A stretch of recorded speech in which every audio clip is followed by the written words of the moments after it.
are you aware that 56 million households in the United States are owned by people that are 60 plus? Do you think their first thought is, hey, let me hop on Facebook, let me hop on Google? No, 92% of Americans still go to their mailbox every single day. So you tell me, is direct mail dead?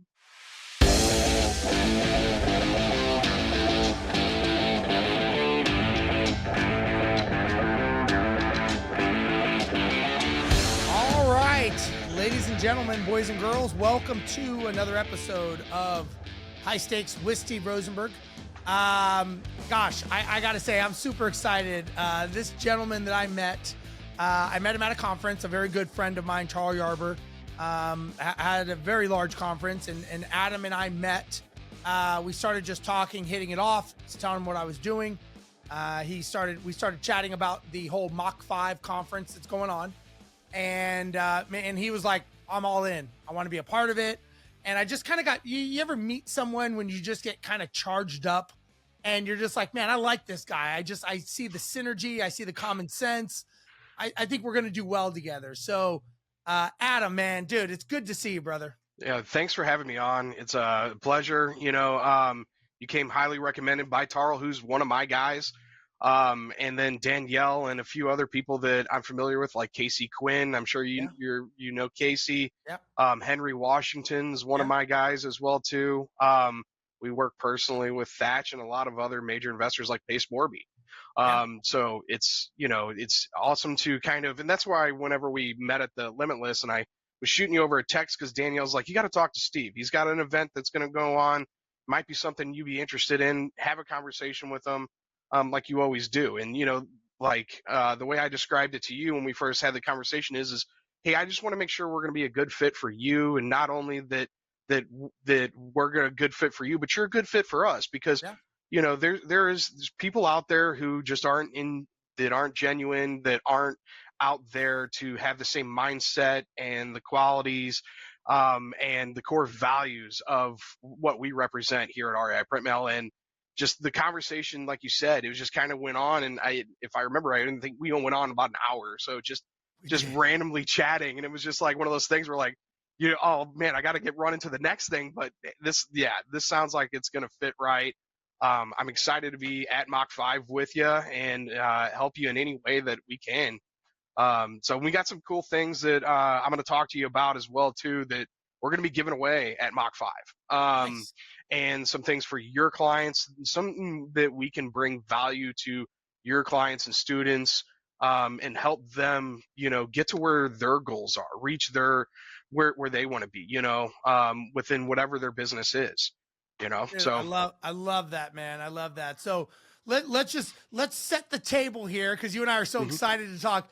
Tell everyone kind of, who you are, what you do, and because you do something that is, well, I'll let you explain it. I don't want to spoil it. Yeah. So, who am I? What do I do? So my name's Adam Charlton. I am a senior direct marketing coach for REI Printmail. We're old fashioned, as some people like to think about it, but direct mail works, right? When you're doing it right, you're not, guessing at things. You're actually making data-driven decisions. What we've done over the years, and by the way, we're a 33-year-old company, so we're not fly by the seat. We've been around the block a long time. Me and my family have been investing for years and years. And so what we found out a long time ago was people were just kind of doing it wrong. This is over 20 years ago when Kent Clothier, are you familiar with Kent Clothier? Oh yeah, I know Kent very well. Kent in the boardroom. So we're inside of there, and Kent was saying, I'm not sure if it's working. So what we did was we tracked everything we did, right? So whether you're tracking your list, you're tracking your mailers, you need to know what your KPIs are. For those people out there who don't know what KPI stands for, it's key performance indicators, right? It's the things that are going to hone in your marketing to allow you to see higher ROIs, to see better results, what avenues are working well, what pipeline's working well for you, feeding you deals or feeding, your business, whatever it might be, and helping honing that in, right? So it all starts with tracking for us. And then a couple years ago, we ended up purchasing a data company from Kent, actually. It was his REWW data site that's similar to like PropStream or ListSource, anything along those lines. And then what we did is we took our dev team and was like, hey, this is the shell. Let's reinvigorate this. Let's bring it up to 2025 standards. And so we've dumped a couple $1 million into that thing, and then now it is what it is today. So we own our own data platform. So no matter what anybody, what kind of property they're looking for in all 50 states and any zip code across the United States, we're able to find your avatar buy box, whatever that might look like for you, whether it's like a 3-1, certain square footage, equity, build years, and whatever it might be. We're able to pull that information out of there, right? And then what we do is we kind of partner things with our AI. Now we have 2 different AIs. One is one that kind of looks at more of the homeowner themselves. It allows us to get a more in-depth look of how they are doing financially, almost in a sense, right? Okay. What stresses they might have. Do they have debt collectors after them, multiple water shutoffs? What's their combined household income, FICO scores? So when you're stacking any sort of list, you're using the house as motivation, right? Years of ownership. Has somebody replaced the roof in a long time? What about the HVAC or any of that stuff? How's the foundation? Is there any leaks there? Is the roof completely outdated? Where are we at with that, right? That's most people as investors is kind of first questions. Well, why aren't we looking at the homeowners themselves as well? Like maybe somebody, their combined household income was 250, and they're paying for a $500,000 house, and their mortgage payment is, $3,500 per month, right? Right. And then all of a sudden somebody loses their job, and now all of a sudden they're making 80, 90, 100K, right? That's a key indicator of, hey, financially, these people might be in a situation sooner rather than later of needing some assistance of getting out of that property. While they might have equity in there, let's help them get out of there. And then you also, as like a fix and flipper, are able to come in that property, get it at a decent price point, and then add into that, And then so when it comes to picking out like the mailers, like I talked about with Kent, we kind of tracked what we were sending years and years ago. Certain markets work well with certain ones, other ones don't.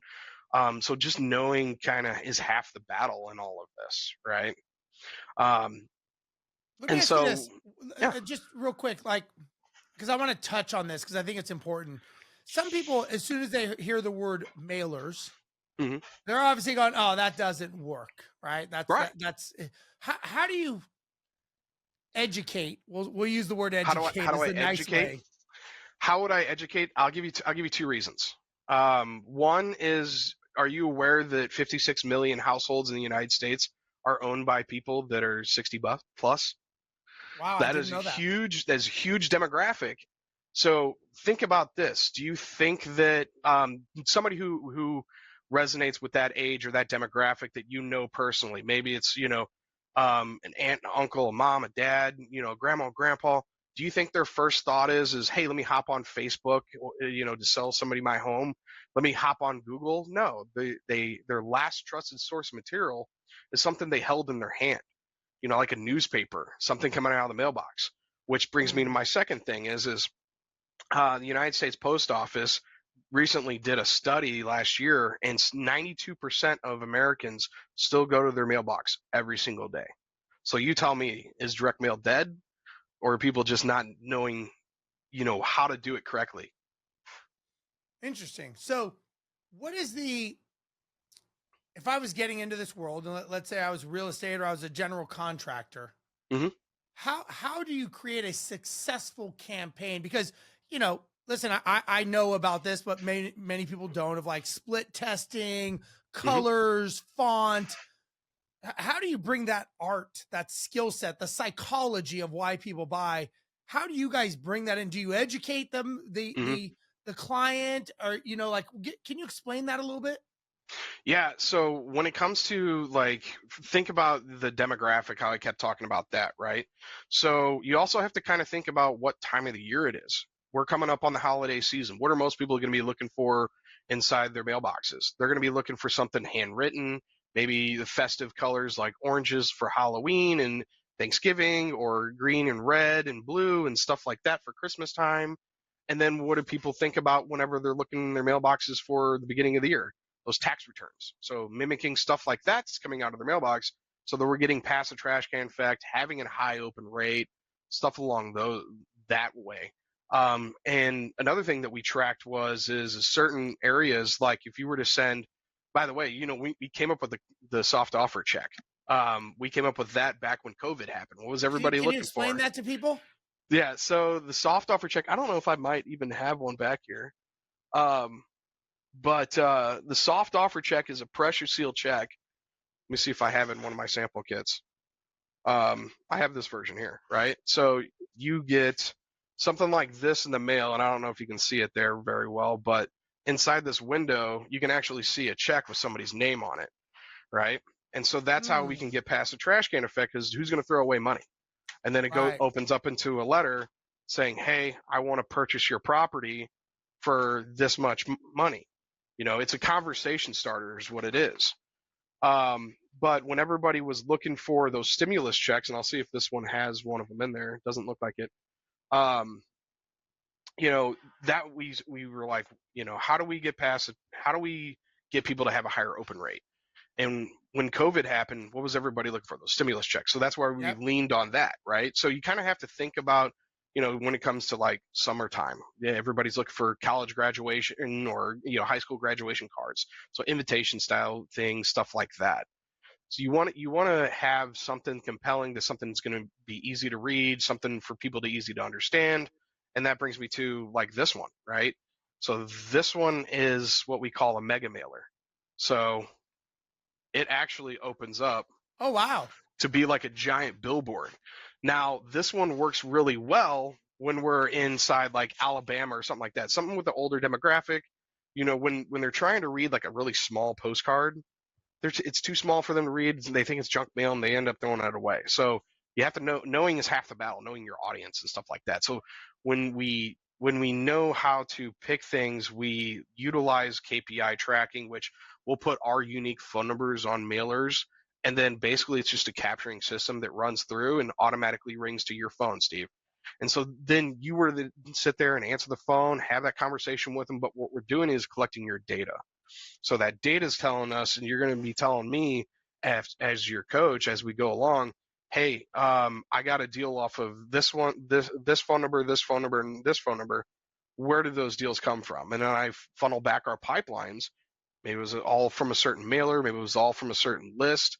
And that's how we can lower your cost per lead and cost per deals, because we're following the pipelines of what's currently working for you. Does that make sense? It does. So let me ask you this. When it comes to someone doing this, let's talk about the color, because it's very important. The color, I think, to stand out. Is there a psychology to it? A little bit. You have to have something that stands out from the rest. Like what works really well is like yellow and black and pink and stuff that just kind of pops, right? That has eye-catching ability to it. Right.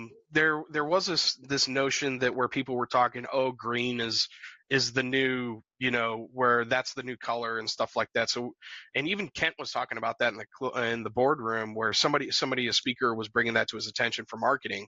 We gave it a test and we didn't find anything. Actually, we saw that it actually hurt response rates because it blended in too well and didn't stand out as much to people. Now, I've always heard, and you tell me if I'm wrong, that like, orange and red, we equate to a red light, stop. Caution, danger, right? Yellow, but I've heard blue and green were money. But again, just telling you what I've heard. I've also heard that the font, connecting the bottom legs of the font so that your eyes keep sweeping to it. Is that true as well? I haven't tested that one, and I don't think we've tested that one. That might be something that we can put on, on a test block for us and just see if, on a case, test case scenario, and see if that does actually do anything. We have had some clients where, mainly from one particular guy, he likes bringing in some AI like cursive font that he has, that apparently it was on a mailer that he created, and the verbiage and everything inside of there, but it was like the the way the style of the font is, and that one did really well. So maybe you're onto something there. Yeah, I've always heard that it's like New Times Roman, I think it is you want it to connect at the bottom because your brain will keep watching the letters. And again, just I'm not a typesetter. I'm just telling you what I've learned. So Interesting. when you do this, Mm-hmm. what should be the ROI, return on investment, or the client acquisition cost, or how do you factor a successful campaign? So for most investors, if we're talking like say fix and flippers, right? Your ROIs, especially if you're cutting out a middleman like a wholesaler or anything like that, your ROIs are much higher. You're going to be in the 6+, right? Okay. Like for instance, Brandon Brittingham, he is leading EXP's investment portfolio and teaching people who are realtors how to work both as an investor and a realtor.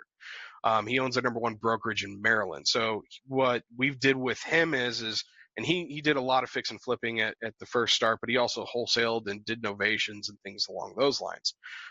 It really kind of depends on what your dispo strategy is, right? And what market we're in. But kind of what I would say to that is for wholesalers, you're probably like a 3x plus. And for fix and flippers, you're definitely in that 6+ range. Especially if you're cutting out any of the middleman costs and you're in like, or if you have like a team like us where we're answering, screening, qualifying the phone calls for you, and you're more worried about all the job sites that you have going on the side, right? That's where you can exponentially see higher ROIs. Got it. And when someone's doing a campaign for mailers, right? It's we all know ad campaigns for Google Ads and Facebook. And the answer is always it depends, right? That's always how much should I spend? It depends. I'm gonna ask you the same question. When someone's doing a mailer campaign, what should they plan? Is it a percentage of revenue? Like how do you calculate how much should you invest in a marketing mailer campaign? So we reverse engineer that, right? So I'll go, Steve, what is your goals, right? And so once we understand what your goals are, that's going to be, okay, so for us to reach those goals, we're going to need to consistently mail this amount each and every single month to reach your goals. For instance, I have a kid who is in Detroit, Michigan. And I say kid lightly because he's got this, 7-figure business of wholesaling and doing novations that he's got up there. And they do some fix and flips, but not a whole lot. Just they cherry pick them, to be honest.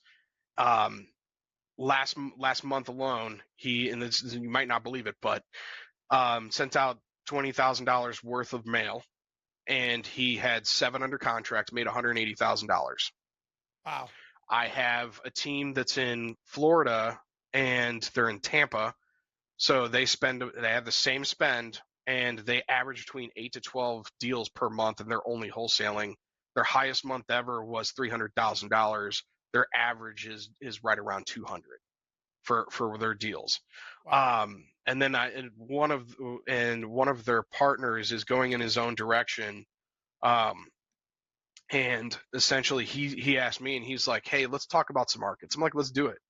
Him and I had some conversations, which obviously I'll keep names, just out of it just because. Sure. But him and I had some conversations on what markets are we seeing higher response rates, deal flow, stuff like that. We had a conversation, and he's got some backing from New York, and he's going to be going in pretty heavily at either a 20 or 30K spend. And we're looking at like Alabama, we were seeing over a 1 response rate. And then there was another market we were looking at that was over a 2. So we're going to be looking at 2 different markets, and we're going to split the ad spend on it. But from what we've had, and I wonder if I can pull that up real quick, just because we have what's working where meetings and stuff along those lines. So does it change in the market? That's interesting. It changes with the. Oh yeah. Does it change with the state, or does it change with the city? Like, it's city. It's city. So like for instance, like if you're in Dallas, right? Dallas is an extremely competitive market. There's, the deals are harder to get, right? But if you're in, say, Amarillo or Texarkana, or Beaumont, right, you're going to be able to find more deals there. But unless you're a buy and holder, um, it's a little bit harder to dispo those deals, right? Just because they're smaller towns. So you have to kind of think about what's going to make the most sense for your exit strategy, right? Right. If you, if you're going to be doing buy and holds, man, there's so many good markets that we can actually look at, because I have a team who's in 5 different markets. They send out about 50,000 mailers, and they were actually at Limitless, and I can talk to you about them afterwards if you're interested in them. But um, they're in 5 different markets. They started with me about 3 months ago. Month 1 we had 3 deals. Month 2 we had 6, and last month we had 11. So what we've been doing is we're refining their marketing scheme and plan, and figuring out as we go along, looking at the KPIs on things and determining what's going to make the most sense for them. And after month 1, they were like, "Oh, I don't." Month 2, they're like, "Okay, this is getting better. We doubled their deal flow. Let's see what month 3 brings." And then all of a sudden, like, floodgates start opening. They're like, "Holy crap, 11 deals." And now they're already talking about, I told them, and I said, "Okay, well, let's look at where our deals are going." So when we look back for their pipelines, right, and you can see most of their deals are coming from certain markets or areas, and other ones just aren't performing for us, I go, let's shut this one off. Let's lean heavier on these ones, and let's get our deals up from these markets. And so I'm excited to see what's going to happen on the end of this quarter for them, to see how many deals we get this month. Dude, that's awesome, man. Now, give me your perspective of, and I'm going to go a little bit deeper here. Mm-hmm. When it comes to taking this information, right? You getting a little bit more, let's say I'm a contractor and I want to work in a certain market. Let's say I say I want to be in Northwest Houston for Mm-hmm. houses over $500,000. Okay. How do you scrape that data, Mm-hmm. integrate it in, and then somehow have it tied into your CRM system? So we've kind of creating a full funnel. Can you walk me through how that would happen? So let's talk about you. So, like, a roofing company, right? Yep. Okay. So the question is, do you want your roofing company to work a certain, U.S. postal route? Like, hey, maybe there's a very high end area that you guys want to work inside. My easiest suggestion to that is if you're wanting to think of yourself like Domino's, right? And you want to target a certain area, because Domino's hits all whatever they deliver to in their surrounding area. Maybe it's a 25-mile radius or whatever it might be, right? What you can do is an every door direct mail, and you can pick the routes, maybe the higher end routes where it has the higher end homes. You can go that route doing that. Now, if you're wanting to kind of get more granular with it, get more targeted with it, that brings me to our second AI that we have going now, that we've been beta testing, that we were talking about before we started the show. Right. But essentially what it does is gives us more in-depth look of, like, the market in general. So the AI, it's crazy how it breaks it down. Even I'm still learning on it and trying to understand it myself, but it helps us identify those areas where, hey, this is when the developers started developing the houses 10, 15 years ago.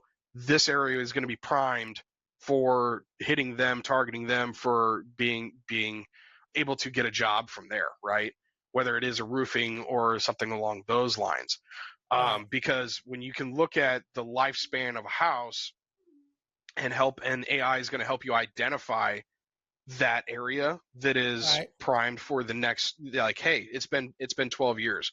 These guys are going to need to replace their roof if they haven't already. So that's when you should start targeting that, that area, right? So it gets that in depth with it. It's kind of crazy and insane about it. Interesting. So would you do you recommend, like, what is it if you wanted to, I'll call it a starter package, someone that doesn't know anything about this. Let's say I'm a contractor. Let's say I'm a roofer, like you said, and Hmm. I have no idea how to even begin this process of the call to action, the print, the QR code. Like, I'm chucking a truck. How would you help them? How would I help them is like I said, so find that avatar that they're looking for, right? Homes that are over $500,000 that have at least 10 years wear and tear in a property. Okay, that's my baseline on starting all that. I don't really have to pull beds, bath, or any of that other stuff. All right. Just the target of what they're looking for, the year built of the home to the year end of the home, right? So kind of knowing the value of the properties, having being in a higher end area. So when you grab that list and you have, let's say, 4,000, records inside whatever, zip codes or county that you're looking inside. Cool. Let's take that out and then let's run it through the AI. The AI is going to then run it through it and give it a score grade on who's most likely going to be needing that service done to them, right? And then what we All can right. do is we can take that list, that prime list that we have, and then we can partner it with a targeted letter, postcard, whatever it might be, or maybe we even Got do it. a sequence, right? Because um, the way to describe it best is you might respond to something more handwritten, where I might respond something in a confidential letter or something along those lines, or maybe it's something like a mega mailer like this, right? Something that's giant in my face as it coming out of the mailbox and stands out. Because when you got so many things, they're all number 10 size or anything like that, you want something that's going to stand out from the rest, right? Right. um so having something like that on there, and what I would say is there's too many business owners that like want to describe everything about their business and all one little tiny little letter, and this is just a word vomit, right? I don't know how you are. I mean, I do love reading books, but whenever it comes to my mail, I want to get to the point as fast as possible, right? Right. Something that's going to capture their attention. So you have to have those colors we're talking about. We have to have the certain wording in front of them that draws them in to being interested. Um, like we do what's the window company here in St. Louis? We have one that we deal with particularly, and we send out to certain areas like this for them, and we drum up their business for them, right? Um, it's Window World, I think, or something along those lines. Yeah. So we help them find those people who have those properties that they've had for at least 10 years, and maybe needing to update something, or maybe it's even older homes where they start targeting like old St. Louis, where we're at here, right? Downtown St. Louis. Hey, your windows are outdated. Let's update those. So once we create that custom mailer or sequence, I like saying a sequence because we're going to have to hit them a couple different times because, like I said, repetition is key. That's why Domino's sends things over and over and over, but changes the look of them. That's why other companies do it as well too. Every marketing, you need to come at them with different looks so that you're capturing their attention one way or another, because not everybody responds to the same thing the same way, right? So having different looks at them, and then whenever, if they're a busy business owner, or maybe they got a lot of they're something that they don't have much time to be on the phone, or maybe they're just not sure about how to answer the phone. Well, we have a team for that, right? We'll be able to answer the phone calls for them, do the screening, qualifying process, and then set those appointments for them. So they'll be able to capture their leads, where our call center, they answer live from 7 a.m. Eastern to 7 p.m. Pacific. So that's 14 hours a day, 6 days a week. So we work on the weekends. But right now, which we just had our morning meeting huddle, we were discussing, because we're actually integrating a new AI as well too. So it's our third AI system, but it's have you ever heard of Steve Trang's live answer bot? Yeah. Yeah, so we have that, and then we also looking at potentially creating one. So, but right now we have Steve Trang's, where it goes in and then you can determine the questions that it kind of reverts back to, and starts gathering as much information and seeing if they're interested in coming and getting a quote from you, if that makes sense. Dude, that is so cool, man. It's funny everybody goes to the technology. It's funny. I was just talking to a client of mine, and they were trying to stand out Hmm. to their clients. They were contractors, Hmm. And I told them something which seems so basic, but it's so revolutionary. I said, you ever think of just writing them a handwritten letter? Just a handwritten letter in a regular envelope on lined paper, Hmm. just thanking them. Yep. And he was like, no. I was like, try it. So he tried it. He's like, holy crap, man. He's like, I can't believe how much, all that stuff. So Yeah, we actually do that for some of our customers where they'll send, so like on our commercial side, like it will send, well, we even send it to our customers, right? So customers of ours, we send every single Christmas. My dad, he's done this for a very long time, right? So we're a commercial printing company. Then we got into real estate, and then we got even further depth with what we've grown to be in a $40 million company at this point. But we used to send what's it called, stationary like notepads that have your name written at the top. So it's like a note from Steve Rozenberg. that's So cool. it's like, so we'll send them a little invitation thank you card, and inside of it we actually thank them for them utilizing our services. We appreciate them, and we just wanted to give them a little gesture, right?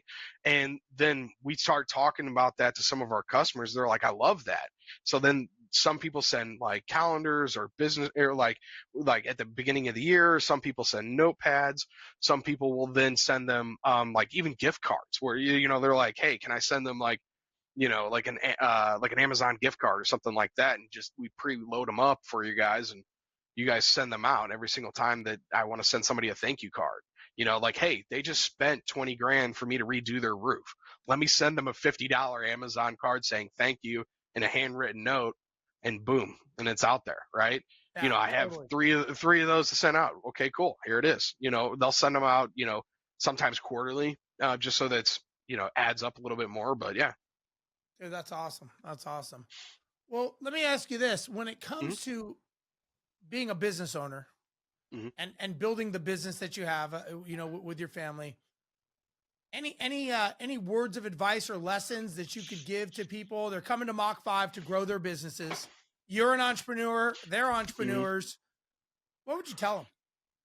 So we are really big. My dad's been very big on this point for a very long time, and I'm in full agreement with him. Um, what I hate the most is whenever you call in or use a service and you don't get anybody on the phone. Right. Answer live, be personable, try to remember your clients. Being like there, I can't tell you, there's so many people I have conversations with that, like, I had one lady who was a client of mine for about a year and a half, ended up getting pregnant, and she went off and had a baby, and then I just randomly texted her and was like, hey, how's Sawyer doing? And then all of a sudden, just boom, we just start texting, dude. She's like, oh my God, start sending me pictures. I started talking with her, and she's like, oh man, I heard you got married. I started sending her pictures from my wedding. And and then it's just like, next thing you know, she was just like, hey, the marketing coordinator that we hired whenever I got pregnant, the first couple months seemed to do well, but they went away from working with you guys and things that were working for us, and it's been nothing but crapping out. And she's like, I'm taking over the reins.